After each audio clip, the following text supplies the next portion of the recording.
মিষ্টি দেখে বুঝতেই পারছো যে এটা হচ্ছে ভাইফোঁটার ব্লগ।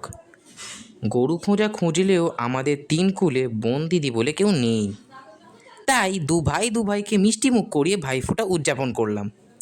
আমার মা রান্নাটা যা করছিল না, তোমাদের তো আর টেস্ট করাতে পারবো না। আমি ভাবি মায়ের মেয়ে নেই তাতেই এই রান্না, থাকলে যে কি করতো। না, আমি মনে হয় একটু বেশিই বলে ফেললাম। ঘরে বসে কি করি, তাই বেরিয়ে পড়লাম শ্রীরামপুর মার্কেটের উদ্দেশ্যে। কেউ গেছো নাকি? গেলে কমেন্ট করে জানাও তো। এই দেখো, ট্রেনের এত সুন্দর সিট, আমি গ্যারান্টি দিয়ে বলতে পারি রিপনের আগে কেউ আবিষ্কার করতে পারেনি। মার্কেটে গিয়েই প্রথমে খেয়েছিলাম মোমো, কিন্তু ভিড়ে ভিডিও করা হয়নি। আইসক্রিম খেয়ে একটু ঘুরে আবার উঠে পড়লাম ট্রেনে। রিপন তো পুরো ক্লান্ত।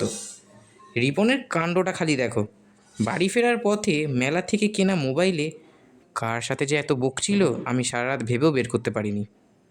শেষে এবার বলি আমি কেন আবার অডিও দিচ্ছি এ ভিডিওতে। কারণটা হচ্ছে, বেশ করেছি।